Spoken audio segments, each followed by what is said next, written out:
Hillside View Apartments kyekifo ekitegekeddwa obulungi eri gwe wenna eyandyetaaze okubaako w'opangisa okusula okumala ennaku engere. Ekifo kino kirimu buli kimu, oba oyinza okugamba kiri fully furnished. Kirina free wifi, parking nga ziddala ate nga ya bwereere. Apartments zino zizimbiddwa ku mulembe, anti munnange bw'ogipangisa obeera ng'ali mu makaago, tolina kiweetaaga kwetikka kutwala, oyagala kwefumbira buli kimu mwekiri. Ate nga ne ba caretakers babaawo okuweereza. Security y'amaanyi emisana n'ekiro. Kifo kisirifu ekiyinza okuwa emirembe okuwummuliramu ate nga n'omulirwano gwa buvunaanyizibwa. Hillside View Apartments zisangibwa ku kyalo Janyi ku Kyaki. Bw'ono munnange ava ku Entebbe Airport ovugirawo eddakiika 25 zokka olwo otuuka ekitende Kajjansi, n'ovugirawo eddakiika 8 zokka okutuuka ku Hillside View Apartments. Bw'oba ova Kampala ovugirawo eddakiika 25 zokka, ate gwe munnange ava e Munyonyo Kinyana Mpindi kubanga eddakiika ziri 10 zokka. Emiwendo gikkirizika ate nga gyakuteesa. Kuba ku 0704 13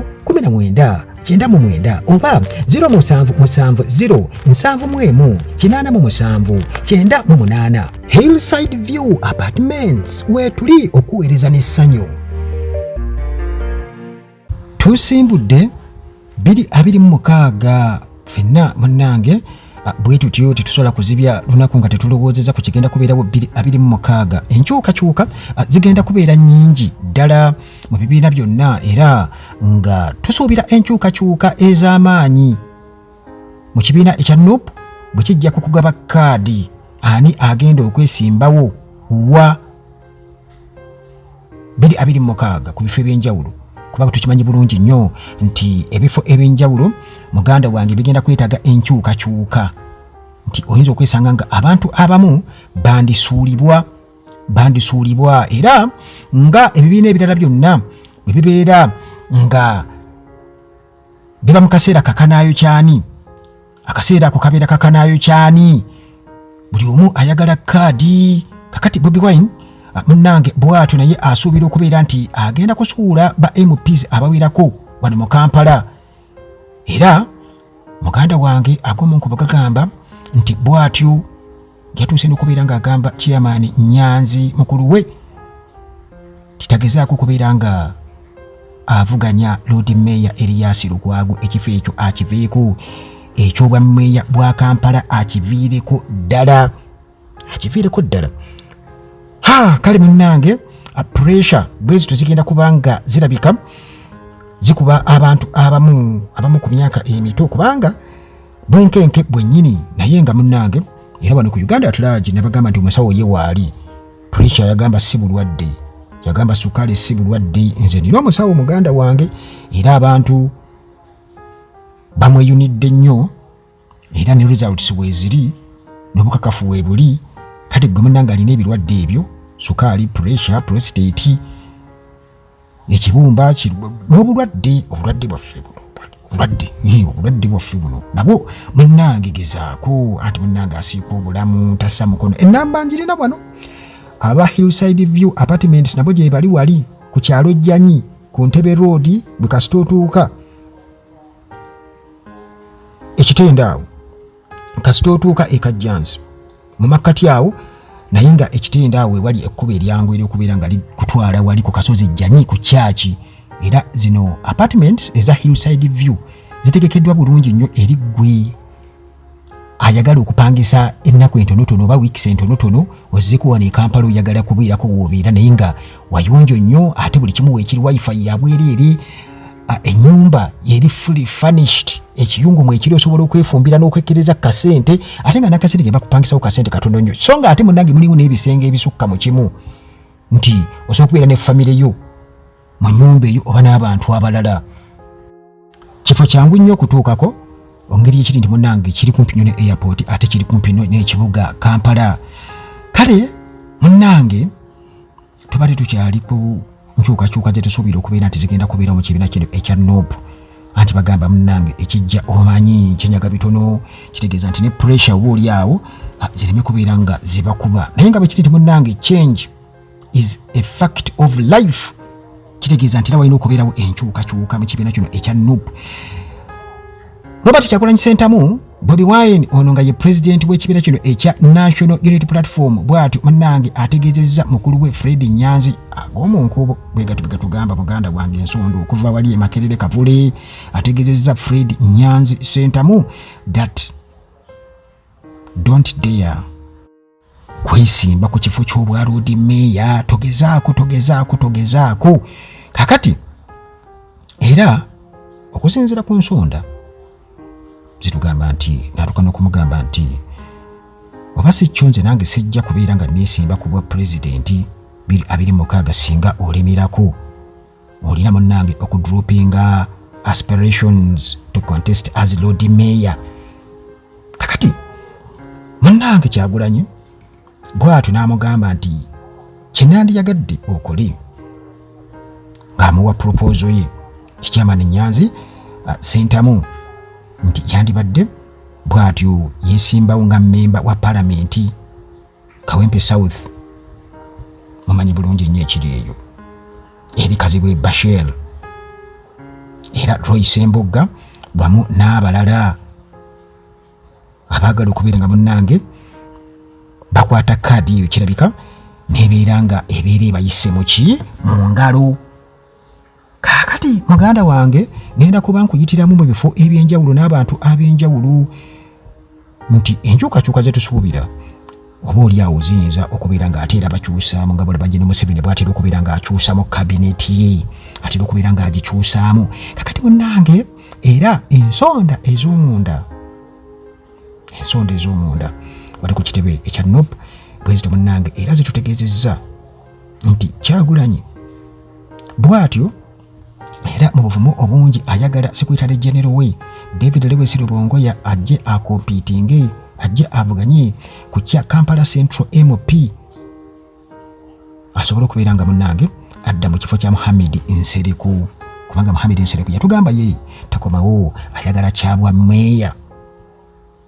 Kakati ate era ensonda okuba emagere wali zitutegeezezza nti Bobi Wine era ayagala abasajja be nga Waiswa Mufumbiro Ali Buken Nubian Lee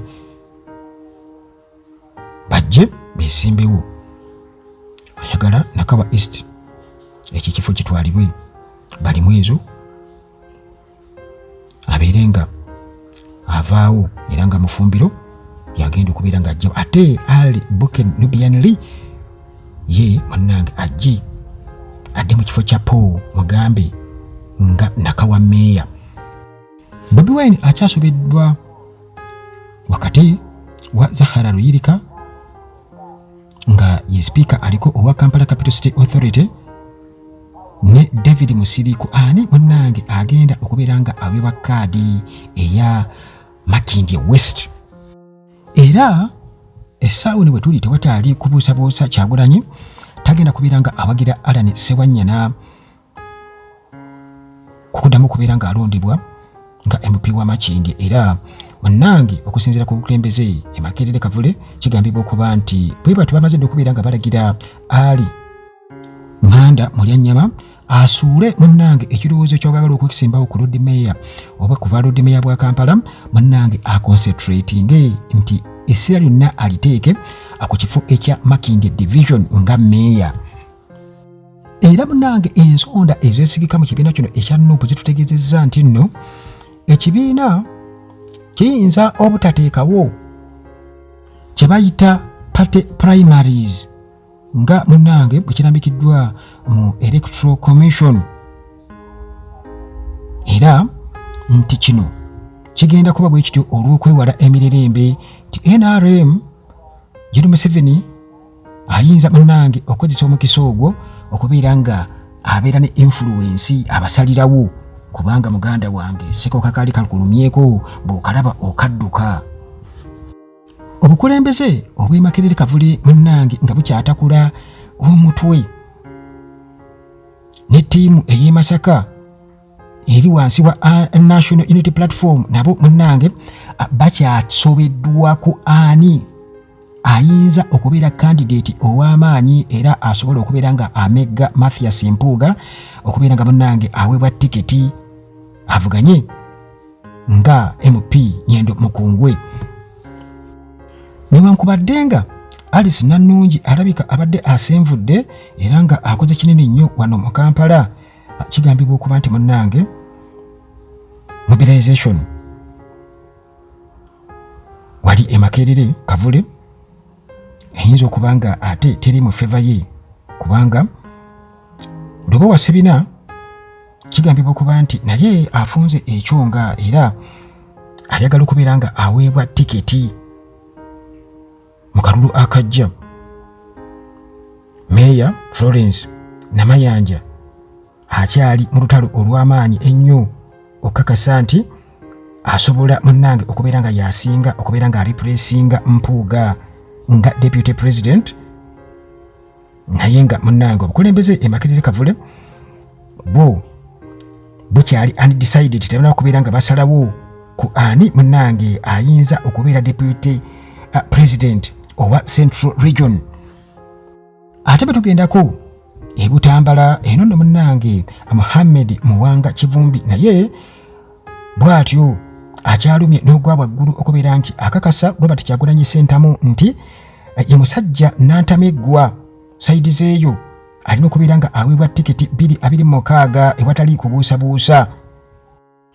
Michael Kakembo Mbwatekamwa ono nga ye Entebbe Municipality MP bw'atyo munnange wali essaawa eno talinawo kubuusabuusa nti ekibiina kya NUP tekigenda kubeera nga kimugombya ku kaadi ku tiketi oluvannyuma munnange olw'omuvubuka Stewart Lubwama okubeera nti alabika munnange bw'atyo ate yalina obuganzi e Makerere Kavule, kubanga munnange Michael Kakembo Mbwatekamwa teyeyisizza bulungi yadde n'akamu era y'omu ku abo munnange abalaze nti tebalina bwesige mu Robert Kyagulanyi Ssentamu n'ekibiina ekya NUP kali munnange bagamba okalya dda kaddadda bwe kityo munnange bekigenda okubeera nga kimulya.